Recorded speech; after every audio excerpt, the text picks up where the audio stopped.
Hello everyone, good morning সবাইকে। তো আজকে চলে এসে একটা নতুন ব্লগ নিয়ে এখন থেকে আমি ব্লগটা স্টার্ট করছি। এখন বাজে সকাল 10:30।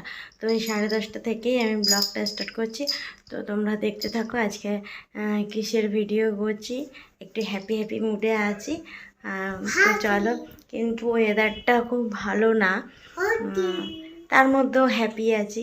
তো চলো দেখো, কেন হ্যাপি আছি সেটা তো তোমরা ব্লগটা পুরোটা ভিডিওটা দেখলেই বুঝতে পারবে। তো চলো দেখো, আমরা ট্রেনে উঠে পড়েছি গোবরডাঙ্গা থেকে। 7:15 ট্রেন ধরে চলে যাচ্ছি এখন শিয়ালদায়। শিয়ালদা থেকে ক্যাব বুক করে যাব হাওড়ায়। তো হাওড়ার থেকে আমাদের ট্রেন। তো চলো দেখো, আর এই আমরা ছিলাম গোবরডাঙ্গা থেকে যাচ্ছিলাম আমরা 4 জন। তোমাদের দাদা ভাই, আমি, আমাদের টোটো, আমরা একটা ফ্যামিলি, আর ওর বন্ধুর বউ, আর ছিল ওদের বাচ্চা মেয়েটা। তো টোটোর থেকে 9 মাসের মতো বড় মেয়ে এই। আর আমাদের টোটালি ছিল, ট্যুরের লোক ছিল টোটাল মনে হয় আই থিঙ্ক 20 জন। তো যাই হোক একটা সামথিং ছিল। তো আমরা দেখো, আমরা ক্যাব বুক করে এখন চলে যাব হাওড়ায়। তো হাওড়ার থেকে আমাদের ট্রেন। তো 8:30টায় ট্রেন বলছিল, না কি না 9:30 না কটায় যেন ট্রেন বলছিল, দেন আমার অতটা মনে নেই। তো হাওড়ায় এসে প্ল্যাটফর্মে এসে আমরা বসেছি, ওয়েট করছি ট্রেনের জন্য। আর লেটে গাড়ি দিয়েছে। দেখো ট্রেন পেয়ে গেছি, আমাদের গাড়ি দিয়ে দিয়েছে। আমরা একটু ফ্রেশ হয়ে নিয়েছি, মানে ফ্রেশ হওয়া বলতে কি, আর পুরোপুরি তো ট্রেনের মধ্যে ফ্রেশ হওয়া যায় না। আজকে পুরো নাইটটা এরম থাকতে হবে। মানে আমরা সোমবার সন্ধেবেলা রওনা দিয়েছি, পরের দিন পুরীতে গিয়ে পৌঁছেছি 9টা, মানে 8:30 9টার দিকে পৌঁছেছি। তো দেখো, আর টোটো খুব সকালে উঠে পড়েছে, আর ওর মেয়ে এখনো ঘুমাচ্ছে। টাটা বাই বাই বলো। আমি যখন বলবো টাটা বাই বাই তখনই বলবো tata bye bye. Good morning বলো একটু। টাটা। তো দেখো, সারাদিন আর ভিডিও করিনি, এখন সন্ধেবেলা বেরোবো, রেডি হয়ে নিয়েছি। রেডি হয়ে দেখো, তোমাদের দাদাভাই শুয়েই রয়েছে, বলছি রেডি হও বেরোবো, শুনছে না। তো ব্রিজে গিয়ে তোমাদেরকে আবার দেখাচ্ছি। সমুদ্রের ঢেউটা ছাড়ো, দাঁড়াও, সবটা তো তুলবো। তো দেখো, বিচে বসে এখানে একটু জাস্ট টিফিন স্ন্যাক্স এই সমস্তই খাওয়া দাওয়া করেছি। মাছ ভাজা টাজা এই সমস্তরা খেয়েছে, আমি খাইনি। তো আমাদের 4-5 দিনের ভিডিওটা আমি পুরোটা তোমাদের সাথে একদিনে আমি টেনে দিচ্ছি। 4-5 দিন বলতে মঙ্গলবার, বুধবার আর বৃহস্পতিবার আমরা স্নানে যাইনি, বিচে যাইনি। আমরা বৃহস্পতিবার যাওয়ার কথা, মানে সাইট সিইং ঘুরতে। তো দেখো, এটা হচ্ছে বুধবারের সকালে। তো বুধবার সকালবেলা আমরা দেন টিফিন করে বেরিয়েছি পুরী মোহনাতে। মানে কষ্ট, ওখানে দেখার কিছুই নেই, জাস্ট কষ্ট ছাড়া আর কিছু নেই। তো একটা নদী তোমাদের দেখাচ্ছে, নদীটার উদ্দেশ্যে যাচ্ছিলাম কষ্ট করে, বাট আর পা চলছিল না, বালির মধ্যে, তার মধ্যে রোদ্দুর, আর পা চলছিল না। তাই মাঝপথ দিয়ে ব্যাক করেছি। তোমাদের জুম করে আমি একটু দেখিয়ে দিচ্ছি, দাঁড়াও। আর বাচ্চা কাচ্চা নিয়ে না শান্তিতে কিছু করা যায় না। তো দেখো কি করবো এখন, তাই নিয়েই তো ঘুরতে হবে, তাই না? ওই দেখো দূরে যে নদীটা, এই নদীটার কথাই বলছিলাম। তো যা হোক, আমরা দেন এবার একবারেই বেরিয়ে যাব, মানে এখান থেকে একবার স্নানের উদ্দেশ্যেই এসেছি, একবারে আমরা আবার দেন সমুদ্রের স্নানে চলে যাব, স্নানের জায়গায়। দেখো এসে তোমাদের দাদা ভাই আর টোটো উঠেছিল। ও ওর বন্ধুর মেয়ে আগের দিন উঠেছিল, তো ওদের বলেছিলাম, ওরা আর ওঠেনি। আর আমার উঠতে ভীষণ ভয় লাগে, তার জন্য আমি উঠিনি। তো তো যাই হোক, আর টোটো না মানে সব বলতে পারে, সব বলা শিখছে একটু একটু করে, কিন্তু মা এখনো পর্যন্ত বলতে পারে না, আর সমানে বলে যাচ্ছে উঠ উঠ।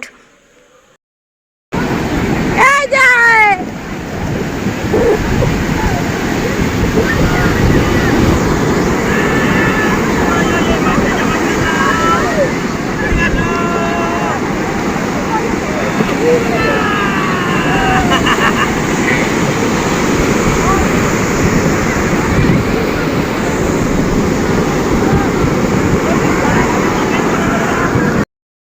আর তোমরা তো দেখতেই পাচ্ছ যে টোটো কি এনজয় করছে, ও ভীষণ পরিমাণে এনজয় করছে, মানে ও সমুদ্রের মাঝখানে যেতে চাইছে, বুঝেছো, ওর এত সাহস।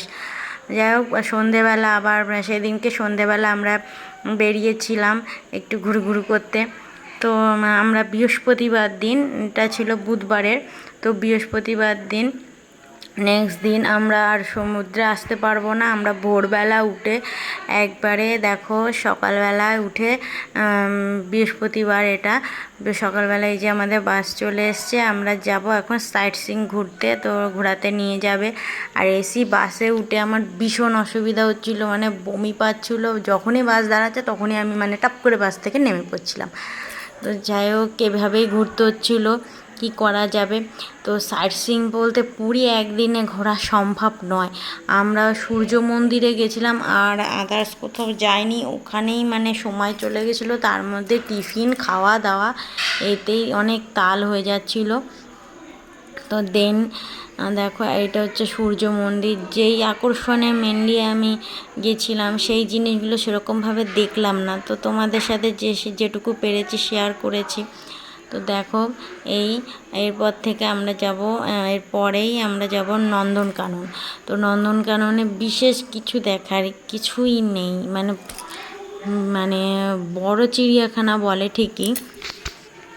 দেখো, আর তোমাদের দাদাভাই আবার ফোনটা নিয়েছিল মাঝপথে যে আমি একটু ভিডিও করে দিই, তো ও ভিডিওটা করছিল, তারপরে দেন আমার কাছে আবার দিয়ে দিয়েছে, ছেলেকেও নিয়েছে। দেখো সূর্য মন্দিরে মানে ওখানে যে যারা থাকে তারা সব বুঝিয়ে বুঝিয়ে ঘোরায়, তো এই দেখো, তো সেরকম বুঝাচ্ছে, আমার মাথার ওপর দিয়ে বেরিয়ে যাচ্ছে ওই সমস্ত, আমি শুধু ভিডিও করার তালে ছিলাম, আর খুব কষ্ট হচ্ছিল। আর এই দেখো, তারপরে আমরা দেন নন্দনকাননে চলে এসেছি।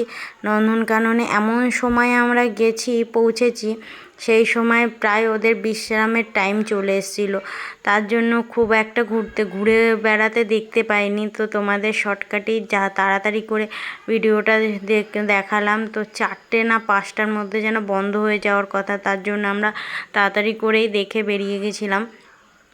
দেখো, আর এই হনুমান না বাঁদর বলে, এগুলো নতুন আমি দেখছি, তো এইগুলো ছিল একটু নিত্য নতুন, আর বেশিরভাগই মানে কমন জিনিস, আনকমন কিছুই ছিল না। আর একটা হোয়াইট বাঘ, তো হোয়াইট টাইগার, সেটা তোমাদের দেখাচ্ছি, দাঁড়াও। এই যে ডাইনোসর জলের মধ্যে ডুবে রয়েছে, দেখতে পাচ্ছ কি না জানি না, এই দেখো জলের মধ্যে ডুবে রয়েছে, দেখো মাথাটা একটু উঁচু করে, ওই দেখো দেখলে এই। আর বাঘগুলো খাবার খাওয়ার জন্য মানে এদিক ওদিক ছোটাছুটি করছিল, তো গাছের ডালে এখানে সেখানে, তো তোমাদের সাথে সেরমই দেখালাম। আর সব মানে কুমিরে ভরা, যেটা আমাদের কলকাতা চিড়িয়াখানাতেও দেখা যায়। তো এই যে কিং কোবরা মনে হয় বলছিল, এই যে লেখা যা ছিল, অজগর সাপ ছিল, সমস্ত কিছু মানে এখানে ওখানে ঢুকে রয়েছে, দেখতে পাচ্ছি না।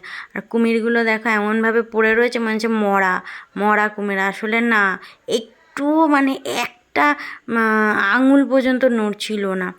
আর এই জিনিসটা একমাত্র হেঁটে বেড়াচ্ছিল, একেই দেখতে পেয়েছি হেঁটে বেড়াচ্ছিল। আর তোমাদের এই টাইগার বলছিলাম যে হোয়াইট টাইগার, তো তোমাদের সেটা দেখাচ্ছি, দাঁড়াও। আর দেখবে চিতাবাঘ মানে কোন গাছের ফাঁকে ফাঁকে যে রয়েছে সেটা আমি খুঁজে খুঁজে পাচ্ছিলাম না, আর এত ভিড় ছিল। তো দেখো, ওই যে গাছের ফাঁকে রয়েছে একটা বাঘ, দেখতে পেয়েছো? এই দেখো একটা।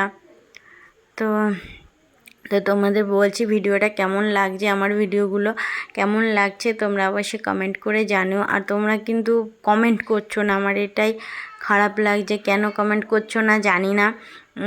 আর অনেকে আছো যে সাবস্ক্রাইব করে আবার আনসাবস্ক্রাইব করে দিচ্ছ, কেন এটা করছো বুঝতে পারছি না। যে কোনো একটা করো, বারবার সাবস্ক্রাইব করছো আবার বেরিয়ে যাচ্ছ, মানে আনসাবস্ক্রাইব করে দিচ্ছ, সেটা করো না প্লিজ। তোমাদের যদি ভালো লাগে তাহলে সাবস্ক্রাইব করো। আর এই দেখো চিতাবাঘ, আর আর এই যে হোয়াইট টাইগার বলছিলাম, এই যে হোয়াইট টাইগার দেখো, মানে বিশ্রামে ঘুমিয়ে রয়েছে না শুয়ে রয়েছে, আমরা ওরমভাবেই দেখেছি। আর এই যে হচ্ছে ফ্রন্টটা, মানে সামনের দিকটাই। তো ঘুরে টুরে এখন 9:30 বাজে, আমরা হোটেলে চলে এসেছি, ফ্রেশ হয়ে নিয়েছি, টোটোকেও ফ্রেশ করে নিয়েছি। এবার খাওয়া দাওয়া করে ঘুম দেবো। পরের দিন উঠে আবার বাড়ির দিকে রওনা দিতে হবে শুক্রবার দিন। তো পরের দিন উঠে আমরা ভোরবেলা চলে গেছিলাম শুক্রবার পুজো দিতে। তো পুজো দিতে গেছি, আর তোমাদের হোটেলটা খুব ভালো করে দেখাতে পারিনি, আমাদের পাশেই ছিল, মানে কাকতোয়ার পাশেই নিউ রেনেসাস হোটেলের নাম ছিল আই থিঙ্ক। তো সেই হোটেলে আমরা ছিলাম, তো ভালো ছিল। তো পুজো দিতে গেছি, ফোন টোন কিছু নিতে দেয়নি জানো তো, যার জন্য আমি আর ভিডিও করতে পারিনি, রাস্তা দিয়েই এইটুকুই ভিডিও করেছি, কোনো ফোন টোন কিচ্ছু অ্যালাউ করছিল না। তো যাই হোক, তার মধ্যে আবার বৃষ্টি পড়ছিল, এতই সমস্যা। তো যাই হোক, আমরা পুজো টুজো দিয়ে আবার সন্ধ্যের মধ্যে, মানে 6টার মধ্যে হোটেল ছেড়ে দিয়ে আমরা আবার হাওড়া প্ল্যাটফর্মে চলে এসেছি, দেখতেই পাচ্ছ। আর সমস্ত এই যে লাগেজ, ওদের লাগেজটা দাঁড়ায় না, পড়ে যাচ্ছিলো, আমার লাগেজটা পাশে, মানে আমাদের ছোট দুটো, একটা লাগেজ বড় ট্রলি ছিল, একটা পিট ব্যাগ ছিল, আর আমার হাতে তো দেখতেই পাচ্ছ এই ব্যাগ। কেনাকাটা বেশি কিছু করিনি, আমাদের দুই বাপের বাড়ি শ্বশুরবাড়ির জন্য দুটো বাটি এনেছিলাম এই। তো দেখো বাড়িতে এসে ফ্রেশ হয়ে একটু রেস্ট নিয়ে নিই। তো কেমন লাগলো ভিডিওটা কমেন্ট করে অবশ্যই জানিও। তো টাটা বাই বাই, আমরা শনিবার সকালবেলা ঢুকেছি, এটাই বলে দিলাম তোমাদের। তো দেন দেখা হচ্ছে নেক্সট ভিডিওতে, টাটা বাই বাই।